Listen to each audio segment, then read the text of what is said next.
This is Aussie Mac Zone. We'll cover everything Apple, including Macs, iPhones, iPads, and more. All this from an Aussie perspective. Sit back, relax, and insert yourself into the zone. The Aussie Mac Zone. Hello everybody, welcome to show 151 of Aussie Mac Zone. Mate, we're kicking it over there, aren't we, Garth? 151, and we've got a palindrome. Is it a palindrome? It's a big number. It's a big number. Doesn't matter which way you write it down. Yeah. Spin it upside down even, you still got 151. That's us. Always upside down. That's why we're on the arse end of the earth. So, Wasn't it a Prime Minister who once said that? Yeah. I think Paul Keating once said yeah, that. probably. Sort of thing you'd say. Sorry, moving on. That's all right. So, just a reminder, we are brought to you by athwebhosting.com.au. Australian servers, accepts PayPal as well as other cards. 250 scripts installed. Uses CPAL. Starts at $5.95 per month when paid annually. Yay! So we'll start our Aussie Apple Ramblings. So we've got a bit of a challenge for us, mate. We've got stage fright site vulnerability discovered in OS X and iOS. Vulnerability discovered in OS X and iOS, and we need to update for protection. Security researchers last year discovered what they called the worst Android vulnerability ever, able to infect a phone with a malware simply by sending an MMS message to it. The vulnerability, dubbed stage fright, didn't even require people to open the message for their phone to be infected. A Cisco researcher has now discovered a similar vulnerability in OS X and iOS S that could allow an attacker to gain access to your stored passwords and files simply by sending you a malicious image file. So I've got a link to the full story there, and yeah, it is still only in the test. The Cisco guy apparently has a test version of it, but that's all we know at the moment. He hasn't released anything except to Apple, I believe. Yeah, as far as we know, there's no actual evidence of it in the live. In the live, what do they say? There's no actual evidence in live. Yeah. Oh my goodness, that's such a weird thing to say. Yeah, we don't know that it's actually been exploited at all, but they've found another. And there's always more bugs to find by the sounds of it, more vulnerabilities. And that's good because remember, Cisco an old file format as well. Yeah, Cisco and Apple are closer friends than they used to be. So maybe this is all part of helping each other. And I don't know about you, Michael, but none of my devices are they're all updated now, so we're all good. Yeah, they're updated to the latest iOS or the latest beta. So I'm very happy where I am at the minute. Yes. So quick reminder that there's 2x $20 iTunes or Apple gift cards for winners, and they'll be chosen randomly from our iTunes reviews showing before Sunday, August 7th. So you've still got a while to go, and yep. Yeah, it's just a reminder. Should also point out if some of the stories seem a bit quite different tonight, it's because we're actually recording a night earlier.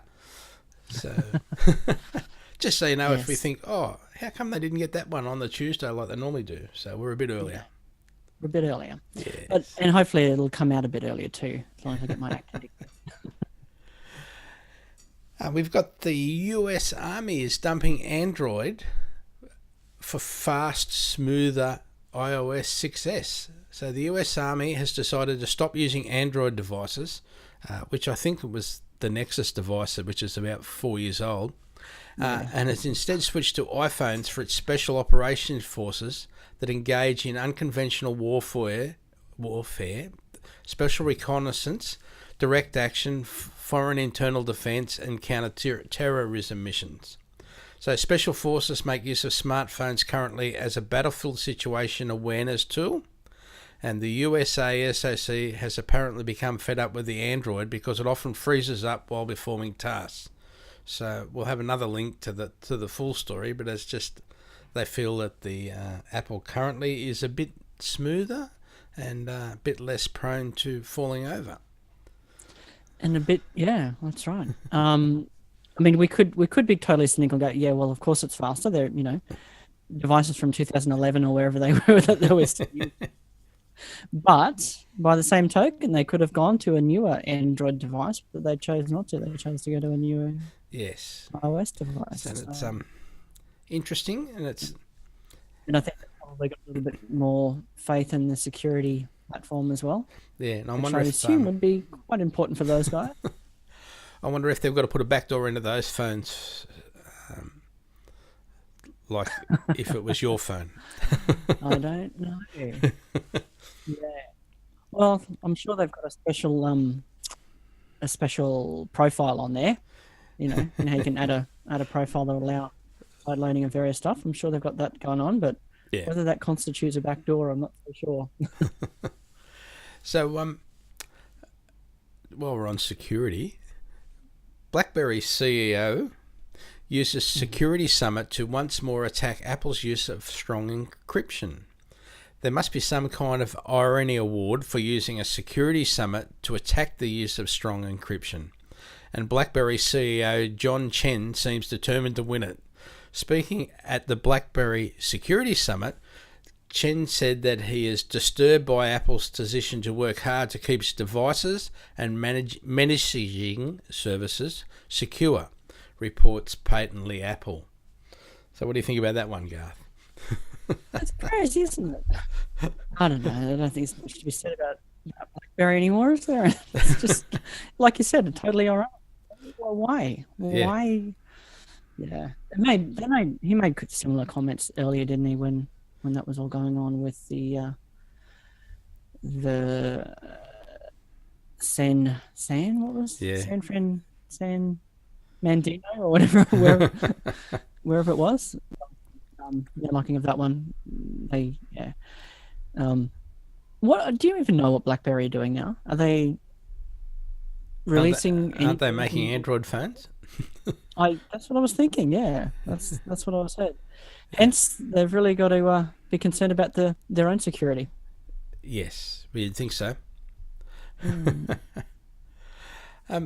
So yeah, just another little reminder about the Aussie Mac Zone group page on Facebook.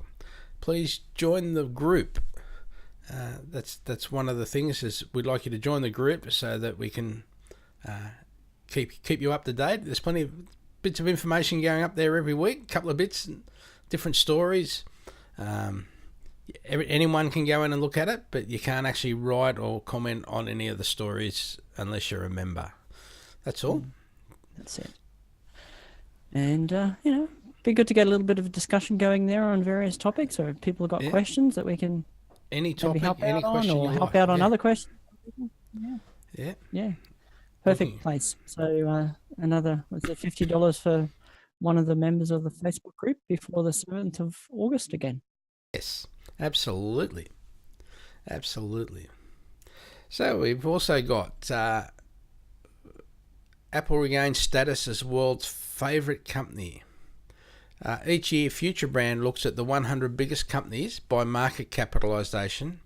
It asks 3,000 consumers and industry professionals in 17 countries about them and produces a ranking of what it calls perception strength rather than financial strength. This year, Apple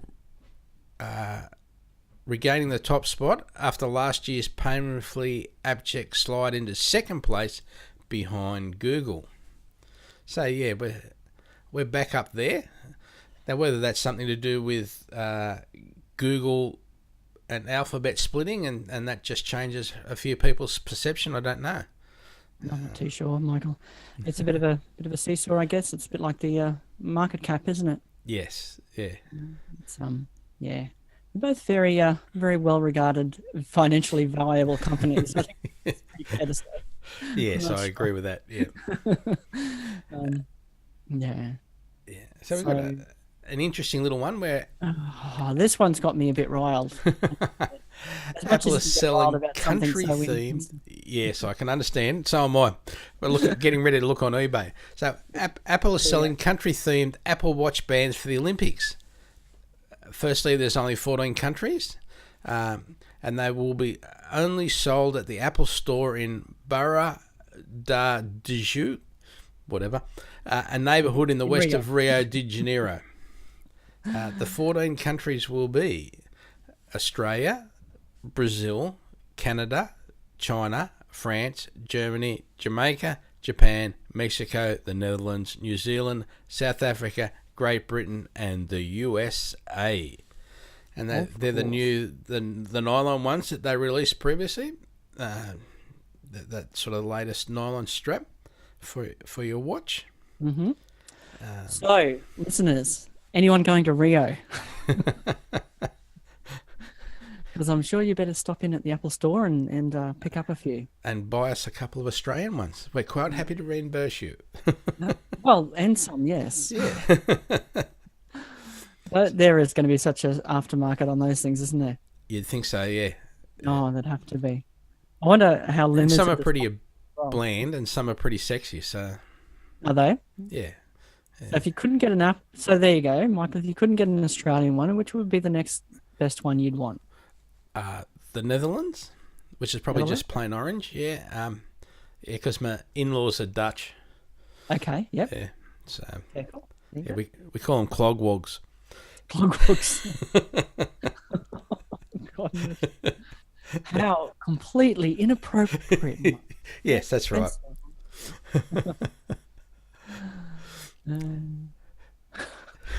Sorry to upset you.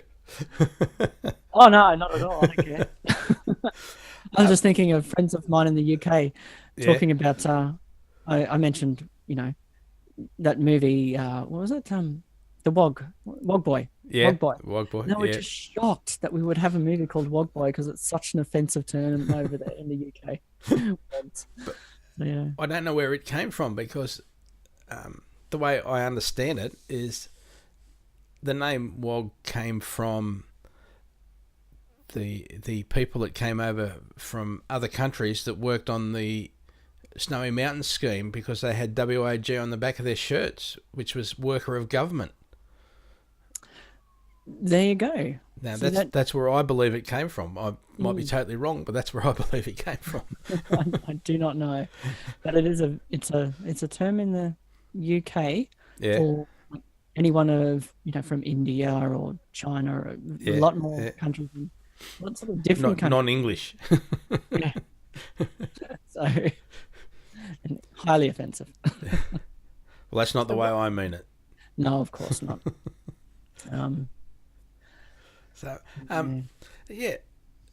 Getting back on track. Yes, sorry about that little diversion. Apple Store nets devs twice as much money as Google Play. So Android might have more apps and a lot more users than iOS these days, but it's still trailing far behind when it comes to making money for developers. Last quarter, the App Store made twice as much money than Google Play for app makers. Android has long had a problem generating good money for app developers. Many users would sooner look at ads than cough up for premium titles, and thanks to the ability to sideload software package, piracy is a massive issue. So again, we'll have links there in the show notes. And any comment? Usually get a lot more downloads per apps for the Google ones as well. Yeah. So even with that, the ratio of money per app install, revenue per app install is even more exaggerated. Yeah. It's the sort of thing you'd think, as Android becomes more and more popular, it's going to move away from Apple and devs are going to go to Android because why wouldn't they? It makes more sense, blah, blah, blah. But no, it doesn't make more sense. The actual gap is getting greater in terms of for devs in terms of making more money on iOS. So. Yeah, it's definitely there. It's almost a little like counterintuitive, really, when you think of the market size of the Android ecosystem. You think, but it's also that'd be the first place you'd go. But it's just, yeah, the Android phone comes with so much crap on it in the first place. You haven't got enough room to put anything anyway. In a lot of cases. In some cases, indeed, yeah. Yeah. And you can't get your updates, and when these little security bugs like the one that we just talked about earlier come up, you can't get up. to get it back. You're stuck with some insecure OS. Yeah. So, again, just to remind, $50 iTunes or Apple's gift card for the winner that will be chosen at randomly from our Facebook group that have retweeted the at Aussie Mac Zone 150 show. If you find that, and you'll just need to retweet that. Don't forget to promote Aussie Tech Radio at aussietechradio.com or Aussie Tech Security Podcast, which is going gangbusters at the moment. It's on every second week, and it's getting more and more people listening to it. And we've got our friends at our Aussie Tech Heads podcast, so we don't want to forget them either. Absolutely. That's right. Get your tune-in radio going. And it is great to listen to. So I've got a handy little camera trick. So when using your...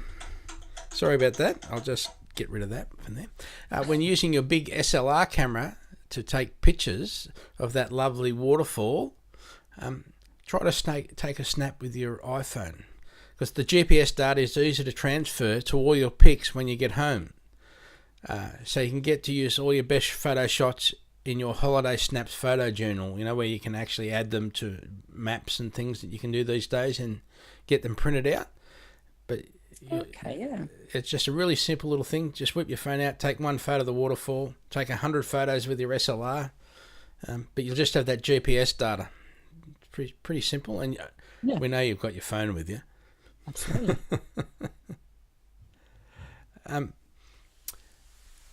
Have you got anything, my friend? A couple of little tips and tricks. Yeah, excellent. Not so much, they're pretty obvious ones that are there, but if you don't use them, you forget about them.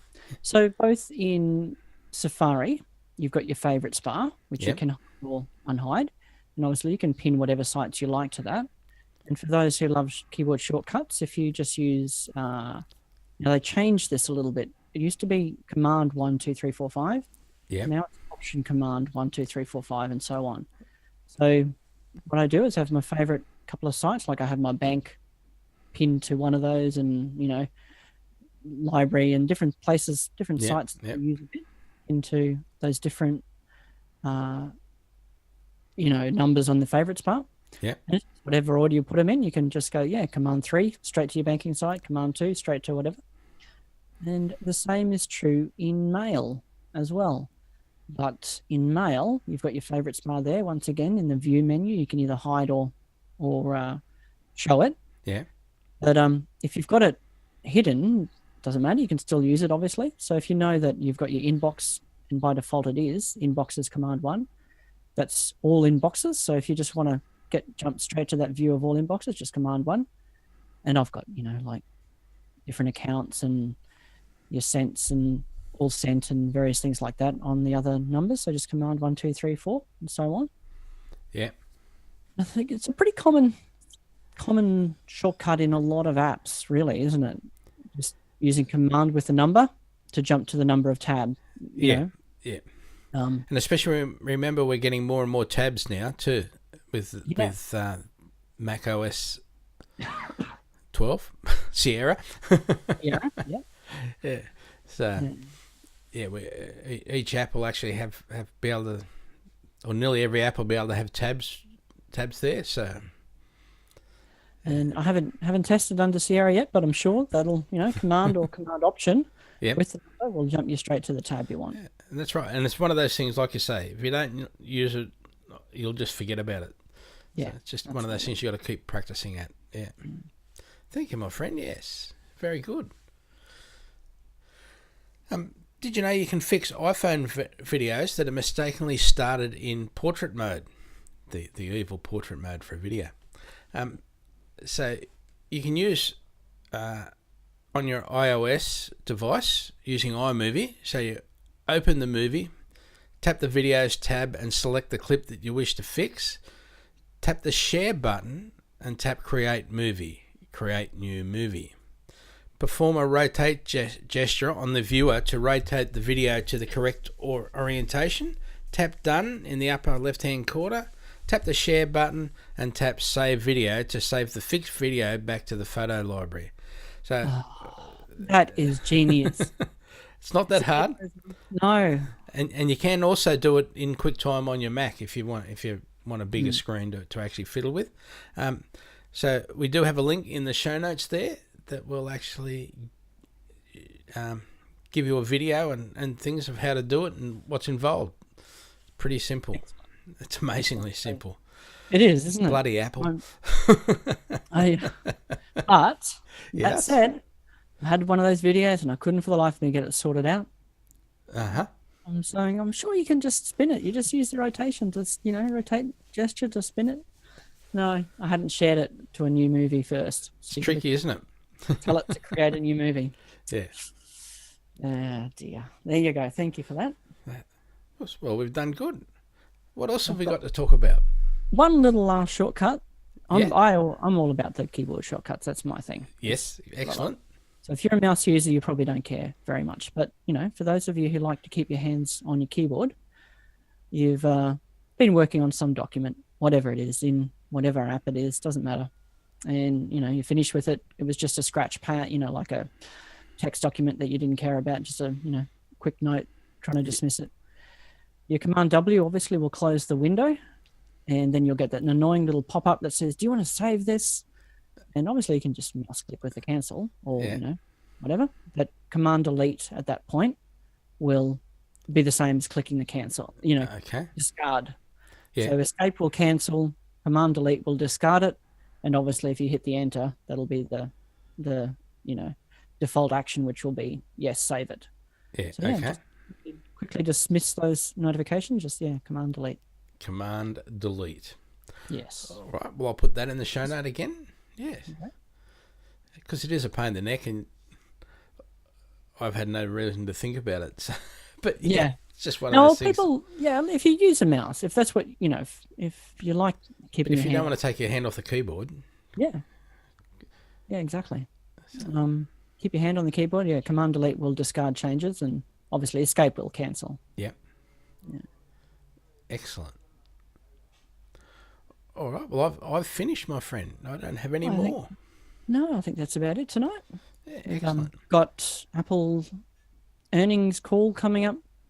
Wednesday morning tomorrow. Our time, I think. Yeah, Tuesday. Yeah. Tuesday their time. Yeah. Hopefully we'll get this up before then. But so we'll see. We'll have a bit of news next week about that, I'm sure. Yeah. And don't forget, we are brought to you by ATH Web Hosting. So I'll just chuck their little ad up there right now. And then, please, everybody, have a great time. Don't forget the little competitions. Got a little while to go yet, but we want you to win stuff. It's iTunes ratings and reviews. Yep. There's a couple for that. There's the retweet and follow on Twitter. Yep. Or in the Facebook. That's right. It's pretty simple. Yeah. Yeah, because we don't do anything too hard because we're not that good. No. It'd be too hard for us to pick a winner otherwise anyway. Yeah. All right, my friend. Thank you. Thank you, everybody.